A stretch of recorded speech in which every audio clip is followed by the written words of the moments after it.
નમસ્કાર વિદ્યાર્થી મિત્રો, ધોરણ 9 ની અંદર ગયા પીરિયડની અંદર આપણે પ્રકરણ 3 યામ ભૂમિતિ વિશે અભ્યાસ કર્યો હતો. તેની અંદર સમક્ષિતિજ રેખા, શિરોલંબ રેખા અને ચરણ વિશેનો અભ્યાસ આપણે કરી ચૂક્યા છીએ. તેમ છતાં તેને ટૂંકમાં આપણે પુનરાવર્તન કરી લઈએ કે જે રેખા જમીનને સમાંતર હોય છે તેવી રેખાને આપણે સમક્ષિતિજ રેખા એટલે કે x અક્ષ કહીએ છીએ. ત્યાર પછી જે રેખા જમીનને શિરોલંબ હોય એટલે કે 90 અંશનો ખૂણો બનાવતી હોય તેવી રેખાને આપણે શિરોલંબ રેખા એટલે કે y અક્ષ કહીએ છીએ. જ્યાં બંને રેખાઓ છેદે એટલે કે x અક્ષ અને y અક્ષ જ્યાં છેદે છે તે છેદ બિંદુને આપણે ઉગમ બિંદુ કહીએ છીએ. ઉગમ બિંદુના યામ 0 0 હોય છે.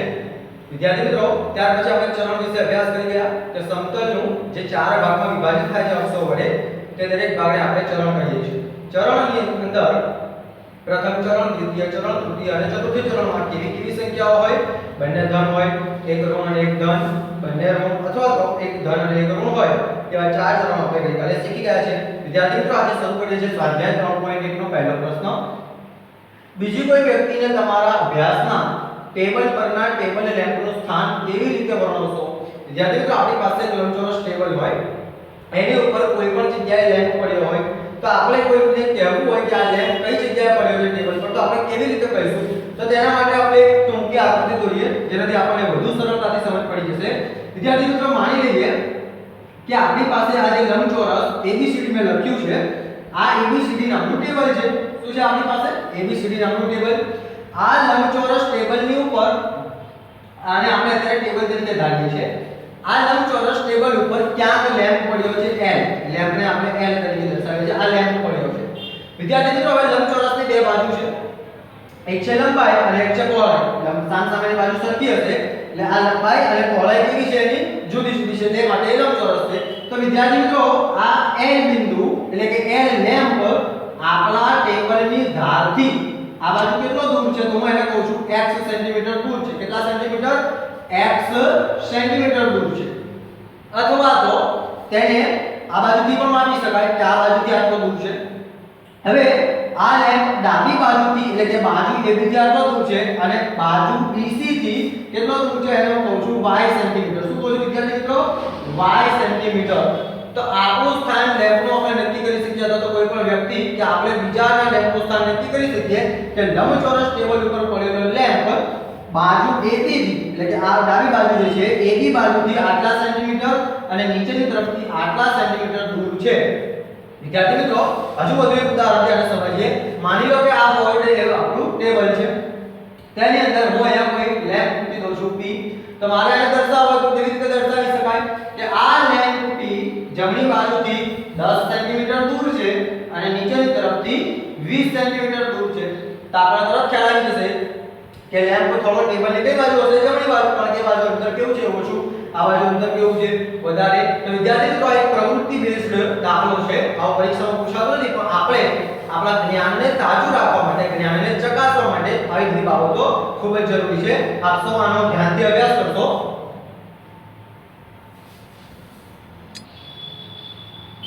વિદ્યાર્થી મિત્રો, સ્વાધ્યાય 3.2 ની અંદર બીજો દાખલો તમને શેરીના નકશાની રચના તમારે કરવાની છે. હવે નકશાની રચના કરવા માટેની પ્રાથમિક જે માહિતી છે તમને ચોપડીના રકમની અંદર આપેલી છે. વિદ્યાર્થી મિત્રો, રકમ ખૂબ જ લાંબી હોવાથી અને વિડિયોના માધ્યમથી ભણતા હોવાથી આપણે બોર્ડ જરા ટૂંકું છે, આપણે સ્પષ્ટ દેખાય માટે બોર્ડની સાઈઝ આપણે નાની રાખી છે. એટલે આ વિડિયોના શરૂઆતમાં તમને રકમ દેખાતી હશે, તે રકમ તમે જોઈ લેશો. વિદ્યાર્થી મિત્રો, રકમ જોયા પછી, રકમ વાંચ્યા પછી તમે એ નક્કી કરી શકશો કે આપણે એક શેરી દોરવાની છે.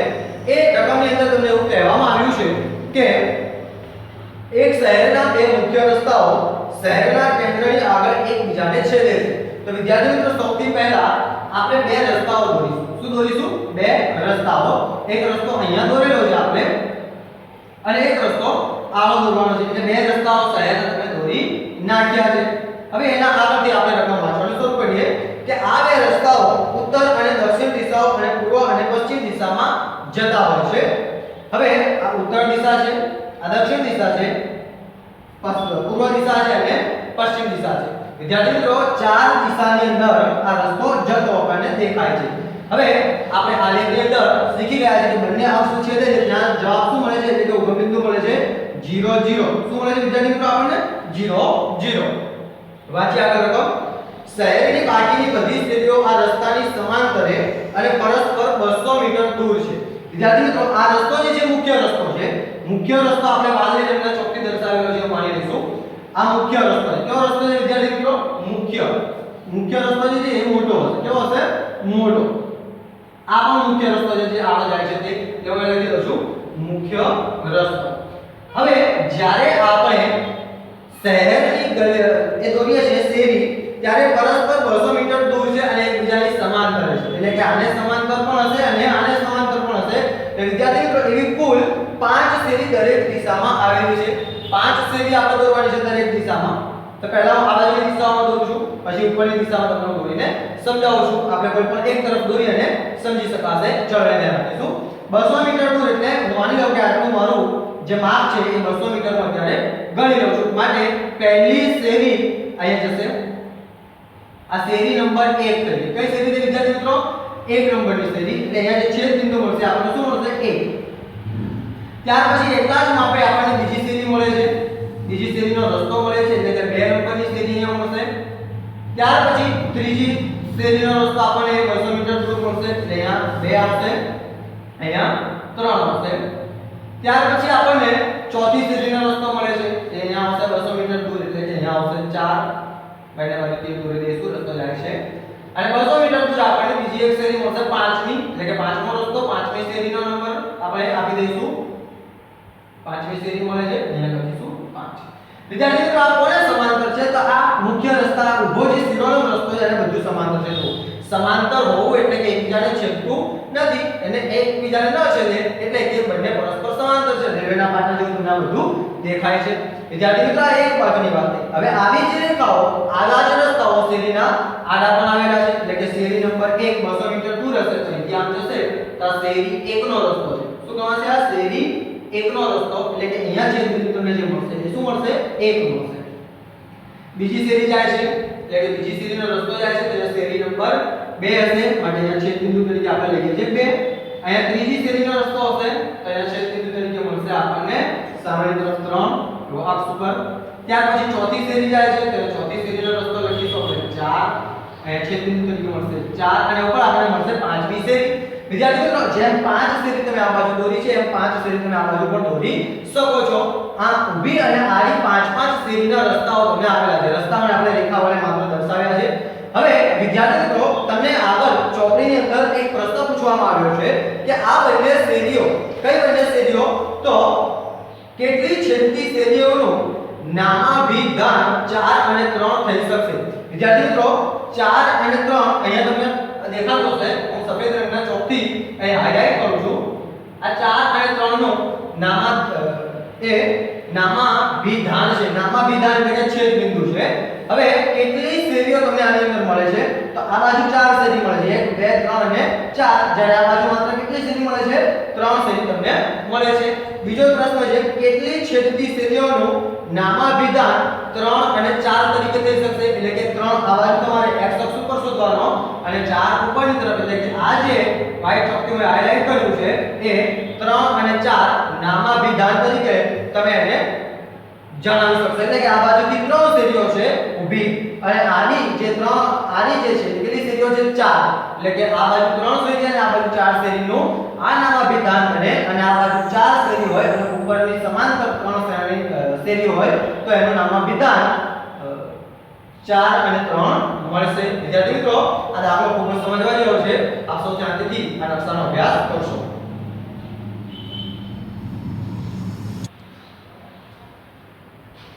વિદ્યાર્થી મિત્રો આપણે કાર્ટેશિયન સંજ્ઞા પદ્ધતિ આગળના વિડિયો લેક્ચરની અંદર શીખી ગયા છે કે ઉગમ બિંદુથી જમણી બાજુ ધન સંખ્યા હોય ઉગમ બિંદુથી ડાબી બાજુ ઋણ સંખ્યા હોય ઉગમ બિંદુ ઉપરની તરફ ધન સંખ્યા હોય ઉગમ બિંદુથી નીચેની તરફ ઋણ સંખ્યા હોય તેવો આપણે ગયા વિડિયો લેક્ચરની અંદર શીખી ગયા છે વિદ્યાર્થી મિત્રો એ જ વિડિયો લેક્ચરને આધારિત આજે આપણે સ્વાધ્યાય 3.2 નો અભ્યાસ કરીએ સૌથી પહેલા તમારા સ્વાધ્યાયની અંદર પ્રશ્નના જવાબ તમને પૂછવામાં આવેલા છે એ પ્રશ્નના જવાબ આપણે સમજૂતીની સાથે આ વિડિયોની અંદર ધ્યાનપૂર્વક શીખી લઈશું પહેલો પ્રશ્ન છે યામ સમતલમાં કોઈ બિંદુ દર્શાવવા ઉપયોગમાં લેવાતી સમક્ષિતિજ અને શિરોલંબ રેખાના નામ જણાવો અથવા તો નામ શું છે? વિદ્યાર્થી મિત્રો આપણે જે આલેખની અંદર બે અક્ષ દોરીએ છીએ, બે રેખાઓ દોરીએ છીએ, એટલે કે એક સમક્ષિતિજ એટલે કે જમીનને સમાંતર હોય તેવી અને શિરોલંબ રેખા એટલે કે જે જમીનને ઊભી એટલે કે લંબ હોય છે 90 તો કોણ રચે છે તેવી રેખાઓને આપણે શું નામ આપ્યું છે? તો વિદ્યાર્થી મિત્રો આપણી જે સમક્ષિતિજ રેખા છે, સમક્ષિતિજ રેખાને આપણે શું કહીએ છીએ? x અક્ષ કહીએ છીએ. શું કહીએ છીએ વિદ્યાર્થી મિત્રો? x અક્ષ કહીએ છીએ. અને જે રેખા ઊભી છે એટલે કે એને આપણે શિરોલંબ કહીએ છીએ. તો શિરોલંબ રેખાને આપણે શું કહીએ છીએ વિદ્યાર્થી મિત્રો? y અક્ષ કહીએ છીએ. એટલે કે બંને અક્ષ છે. શું છે? અક્ષ છે. આપણને આલેખ દોરવા માટે બે રેખાઓની જરૂર પડે. તે બંને રેખા કઈ છે? તો x અક્ષ અને y અક્ષ રેખા છે. વિદ્યાર્થી મિત્રો બીજો પ્રશ્ન જોઈએ. આ બે રેખાથી બનતા સમતલના દરેક ભાગને શું કહેવાય? વિદ્યાર્થી મિત્રો ગયા વિડિયોની અંદર આપણે ચરણ વિશે વાત કરી હતી અને ચરણની વ્યાખ્યામાં આપણે આ લખ્યું હતું કે બે રેખાઓથી અથવા તો બે અક્ષથી સમતલના જે ભાગ પડે છે, ચાર ભાગ પડે છે એને આપણે શું કહીએ છીએ? ચરણ કહીએ છીએ. તો એ જ પ્રશ્ન આપણને ફેરવીને પૂછવામાં આવ્યો છે કે આ બે રેખા એટલે x અક્ષ અને y અક્ષ, x અક્ષ અને y અક્ષથી બનતા સમતલના દરેક ભાગને શું કહેવાય વિદ્યાર્થી મિત્રો? તો બનતા દરેક ભાગને આપણે શું કહીએ છીએ? ચરણ કહીએ છીએ. તો આપણને કેટલા ભાગ મળે વિદ્યાર્થી મિત્રો? આપણને ચાર ભાગ મળે છે. એવો પણ પ્રશ્ન આપણને પરીક્ષામાં પૂછી શકાય. જોઈએ ત્રીજો પ્રશ્ન. આ બે રેખા જે બિંદુમાં છેદે છે તેનું નામ લખો. વિદ્યાર્થી મિત્રો એક બિંદુ એવું હોય છે કે જ્યાં સમક્ષિતિજ રેખા અને શિરોલંબ રેખા છેદે છે તો તેવા બિંદુને આપણે શું કહીએ છીએ વિદ્યાર્થી મિત્રો? ઉગમ બિંદુ કહીએ છીએ. અને ઉગમ બિંદુને નામ શું છે વિદ્યાર્થી મિત્રો? 0 0 એટલે નામ હોય છે. ઉગમ બિંદુ ઓરિજિન પોઈન્ટ એટલે આપણે એને O તરીકે પણ દર્શાવી શકીએ છીએ. તો વિદ્યાર્થી મિત્રો આવા પ્રશ્નો પણ આપણે પરીક્ષાની અંદર એક ઉપરની અંદર વિકલ્પમાં, ખાલી જગ્યામાં, ખરા ખોટામાં કે અન્ય કોઈ રીતે આપણને પૂછાતા હોય છે. ધ્યાન આપશો, જોઈ લેશો.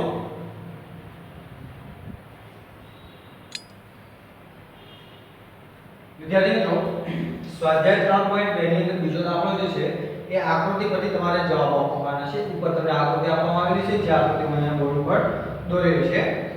આ આકૃતિ પરથી તમારે 8 પ્રશ્નોના જવાબ આપેલા છે. પહેલા આપણે 4 પ્રશ્નોના જવાબ જોઈશું, પછી બીજા 4 પ્રશ્નોના જવાબ આપણે જોઈએ છીએ. વિદ્યાર્થી મિત્રો આપણે જે શીખી ગયા છે આપણે યામ, ચરણ, અક્ષ એના ઉપરથી જ આ બધા પ્રશ્નોના જવાબ આપણે લખવાના છે. જોઈએ પહેલા આકૃતિ સમજી લઈએ કે આકૃતિ આપણને યામ શું કહેવા માંગે છે. વિદ્યાર્થી મિત્રો સૌથી પહેલા અહીંયા જે અક્ષ આપેલી છે x અને x અને x અક્ષ જે આપેલી છે જેને આપણે સમક્ષિતિજ અક્ષ કહીએ છીએ. તેવી જ રીતે આ y અને y' અક્ષ આપેલી છે જેને આપણે શિરોલંબ અક્ષ કહીએ છીએ. બંને અક્ષ ભેગી થાય ત્યાં ઉગમ બિંદુ 0 તમને આપેલું છે. વિદ્યાર્થી મિત્રો આ ઉગમ બિંદુની આસપાસ એટલે કે જમણી બાજુ ધન સંખ્યા, ડાબી બાજુ ઋણ સંખ્યા, ઉપરની તરફ ધન સંખ્યા, નીચેની તરફ ઋણ સંખ્યા આપેલી છે. અને આ તમામની સાથે તમને બિંદુઓ કેટલાક આપેલા છે. આ બિંદુઓ એ કયા સ્થાન ઉપર છે તે તમારે આ પ્રશ્નના જવાબની અંદર લખવાનું છે. જો હવે પહેલા જે વિડિયો લેક્ચરની અંદર આપણે શીખી ગયા છીએ કે હંમેશા આપણે જે યામ લખીએ છીએ પહેલા કોનો લખીએ છીએ? x અક્ષનો અને પછી લખીએ છીએ y અક્ષનો. વિદ્યાર્થી મિત્રો એ નિયમ ખાસ આપણે અહીંયા યાદ રાખીશું. જોઈએ પહેલો પ્રશ્ન, b ના યામ જણાવો. બિંદુ b આપેલી આકૃતિમાં ક્યાં છે સૌથી પહેલા એ શોધીશું આપણે. તો બિંદુ b અહીંયા આવેલું છે. હવે તમને હમણાં જ કહ્યું તે મુજબ કે આપણે સૌથી પહેલા x અક્ષનો યામ લખીશું. એટલે b બિંદુનું જે લાઈન છે એ x અક્ષને ક્યાં આવે છે વિદ્યાર્થી મિત્રો? તો x અક્ષને અહીંયા -5 ઉપર આવે છે.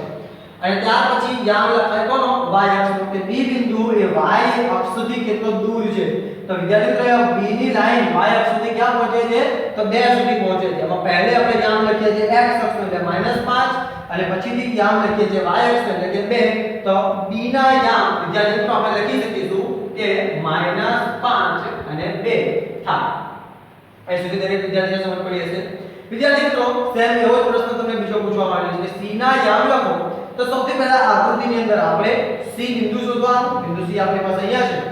હવે હમણાં તમને ફરીથી સમજાવું કે પહેલા આપણે કોનો યામ લખીએ છીએ? x અક્ષનો.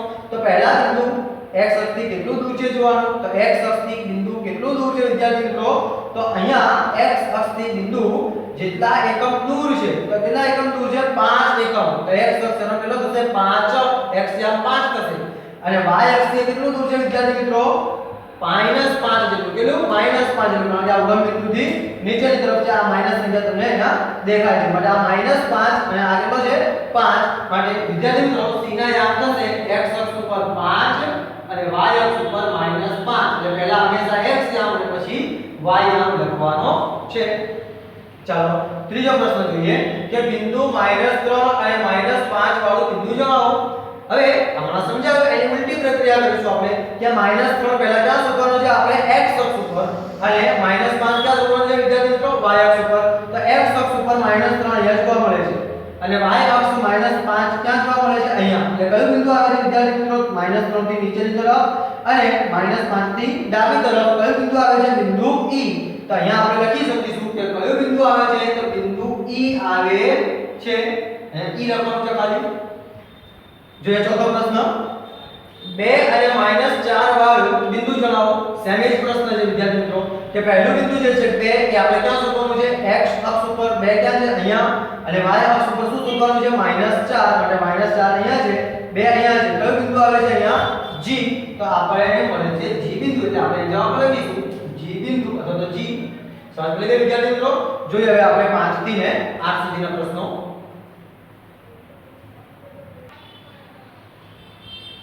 જોઈએ વિદ્યાર્થી મિત્રો 5 થી 8 પ્રશ્નની અંદર પાંચમો પ્રશ્ન છે બિંદુ D નો x યામ જણાવો વિદ્યાર્થી મિત્રો એ બિંદુ D નો x યામ આપણે જણાવવો હોય તો પહેલા આપણે બિંદુ D શોધવાનું છે કે આપેલી આકૃતિની અંદર બિંદુ D અહીંયા છે અને x યામ એટલે x અક્ષને ક્યાં ટચ થાય છે વિદ્યાર્થી મિત્રો x અક્ષથી કેટલો દૂર છે જોવાનું છે તો x અક્ષથી કેટલા એકમ દૂર છે આમ જોવા જશો તો આપણે પહેલા x યામ લખવાનું છે યાદ રાખજો પહેલા x યામ લખવાનું છે તો માટે અહીંયા x યામ કયો છે 6 અહીં લખીશું 6 બરોબર છે ચાલો ત્યાર પછી છઠ્ઠો પ્રશ્ન બિંદુ h નો y યામ લખો તો બિંદુ h એ y યામને ક્યાં જઈને અડકે છે જોવાનું છે તો પહેલા આપણે આની અંદર બિંદુ h શોધીશું તો બિંદુ h અહીંયા છે y યામ લખવાનું છે તો y અક્ષને ક્યાં આવે છે વિદ્યાર્થી મિત્રો -3 ઉપર આવે છે તો આપેલા બિંદુ h નો યામ થશે -3